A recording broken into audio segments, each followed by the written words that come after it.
This is way better than we thought, as Shams just dropped an absolutely huge report surrounding LeBron James. We have the truth reveal behind his injury, as well as a timeline. We're going to break down that, discuss the update, discuss what it means going forward, as well as several other updates. But this is better than we thought. Stay tuned for all that in this episode. But before we get into it, a quick reminder to hit that subscribe button. If you're a part of the percentage who aren't subscribed to the channel, this is the place to be for daily Lakers content. We're on the road to 17,000 subscribers. If you want to help us towards that goal, make sure to hit that subscribe button. But ladies and gentlemen, it's been a whirlwind surrounding LeBron James' injury. Covered it in a video last night. 2 videos, obviously, the post game as well. And we know that they went down, LeBron that is, with a injury in yesterday's game against the Boston Celtics. And Luka also has been dealing with things. We have some updates on that front as well.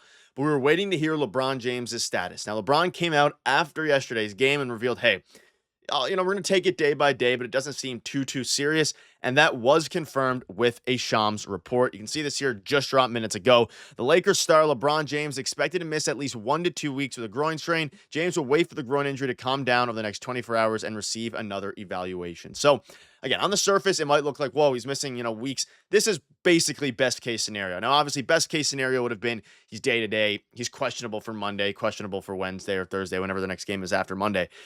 But at the end of the day, this is about, for a groin strain, the best case scenario you could have gotten. And we heard it yesterday. Luka Doncic in the post-game press conference basically come out and say, groin strains are some of the worst injuries. He didn't want to say the worst, but basically the worst injury you can have as it pertains to recovery. And that's because at this juncture, you get a groin strain that can linger. You can miss a ton of time. A grade 2 groin strain can make you miss 3 to 6 weeks, over 2 months, all these different things. But his clearly is not extremely serious, and this ultimately isn't a serious injury. He's missing 1 to 2 weeks. Now, that's not to say that this isn't a huge deal, because it still is going to be a rough 1 to 2 weeks, because their schedule over that time period is really bad, and it's very brutal. However, fans seem to be pretty happy. You can see this from Clutch. LeBron James is out 1 to 2 weeks. I knew it wasn't a bad injury. So fans in general, including myself, I was expecting the worst, and obviously, we've seen injuries across the NBA. I mean, the Mavericks are dealing with a bunch of injuries. And as the playoffs inch closer and closer, you want to prioritize health in the playoffs rather than health in the regular season. Even though at this juncture, the Lakers were fighting for a 2 seed and still are. They're only a half game back of Denver. But obviously, you'd prefer to have that, a 2 seed locked up heading into the playoffs. But regardless, this is pretty big news, right?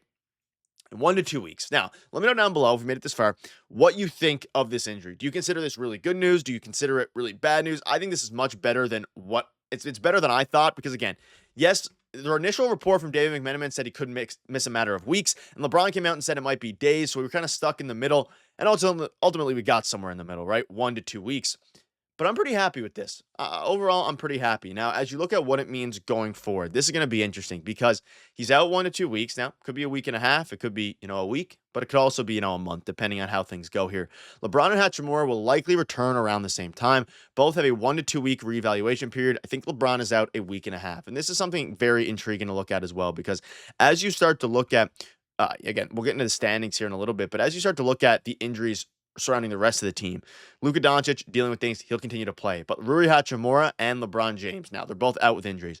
Rui has been a starter, and even Jackson Hayes, something that we're hoping the injury isn't too serious. JJ Redick came out and said it wasn't too bad. But regarding Rui Hachimura, he has been crucial to this team, and I think he has been surprisingly one of the most important players in this roster. So you get him and LeBron back. You're not going to rest LeBron till the playoffs, obviously, because you still have games to fight for and games to win. But as you start to look at LeBron James and Rui Hachimura, if they can start to come back at around the same time, which is in about a week and a half, halfway through March, that is ideal, because you look at the standings right now. And the Lakers, and again, this wasn't updated. This is as of before yesterday's games, but the Nuggets are half a game up. Nuggets are half a game up over the Lakers, obviously. And at this point, you're trying to fight for that 2 seed, right? That's the spot you want to get. But if that becomes unrealistic, I think just looking towards the playoffs is the best option. They're not going to lose, hopefully, with Luka Doncic being there. I don't think you're going to lose a ton of games to get to the play-in spot or anything like that. I think you're in a very good spot, and that's why you make a trade for Luka Doncic. Of course, yes, to elevate your ceiling with LeBron and all these different players, but it's also to help elevate your floor and have a primary ball handler, like I was discussing in yesterday's video.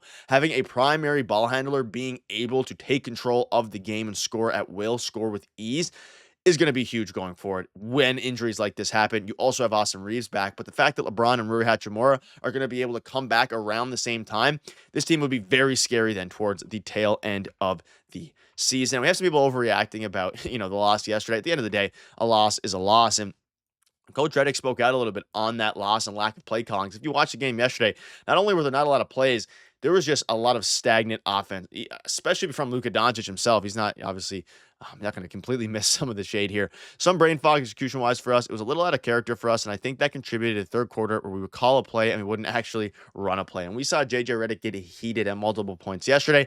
I don't think the refs did the Lakers any favors. I think they were pretty awful. But at the same time, refs in the NBA are always awful, but they rarely actually cost you games. So, eh, the Lakers, it was a rough game yesterday. They went down 21, but at the end of the day, they came back, they fought back. LeBron was a huge part of that. And then, of course, he went down with an injury. He came out and said that that was one of the most, frustrating things for him because you dig, you crawl, you get back within 4 points, and then you have to go out with an injury. And he came out and said, "We can compete versus anyone in this league. We'll be fine. We're not where they are. They are the defending champions. They have been playing ball together for a long time, have chemistry, and know what to do. We made a late season acquisition. We feel like we can compete versus anyone," which is a very accurate and, you know, consciously safe take, which is a very good take. Like, it's a realistic, smart thing to say. LeBron is arguably the smartest basketball mind of all time, right? He is. It's a very true thing to say. Like, the Lakers aren't quite at where the Boston Celtics are right now. Now, I think they can get there. You see Boston, they are a well-oiled machine. They throw the ball around. They shoot the most threes in the NBA, like 50 a game. They were without Kristaps Porzingis. Their team is elite. But when it comes to the Lakers, they put up a very good fight. The Lakers aren't as well-oiled of a machine simply because the Celtics have been playing together for years with that core, right? Obviously, they make some, fine tunes around the edges, getting rid of Marcus Smart, bringing in Drew Holiday, all these different things. But at the end of the day, the championship winning team is on that team right now. LeBron is right. They have chemistry. They know what to do. The Lakers don't have chemistry. Now, I think they know what to do at the end of the day, but they don't have the chemistry that some of these other ones are. And you can see here, when LeBron James said there's not much concern, they'll take things day by day. A doctor said, "This is excellent news. I was surprised at weeks because there was nothing overt he did, but this would very likely mean he just felt tightness." They decided to take the cautionary approach. Now, clearly it was more than tightness because it was a strain. But again, it was somewhere in the middle. You had a bunch of different reactions over at the end of the day there. So it's going to be interesting. Let me know down below what your thoughts are. Regarding the injury, I think LeBron will be hopefully come back within a week and a half, 2 weeks. He'll be good to go. And as it pertains to, again, this comment here makes a ton of sense. It makes sense. It's a very good comment. And it also should push the Lakers, JJ Redick, the team, to be better. Because at the end of the day, you win 8 straight games. You're feeling on top of the world. You need to be better. There are teams that are better right now. At least technically, according to the standing. So it's going to be interesting to see what happens going forward. And with LeBron James out now, it's also going to be interesting to see who steps up. And depending on that Jackson Hayes comes back, you might see some, Dalton Knecht starting minutes, Gabe Vincent, Jordan Goodwin. So it's going to be interesting. Quick note surrounding Luka. He said how he's able to play knowing he's in pain. There will always be pain, sometimes more, sometimes less. I will always try to play as much as I can. It's okay. Something that'll pass. I will always try to play. So at the end of the day, his back injury, it's going to be something that's going to linger, but it's going to pass as well. So hopefully this team can get healthy and get ready for the playoffs. We'll keep you updated with all the latest news. So make sure to hit the subscribe button. See you later.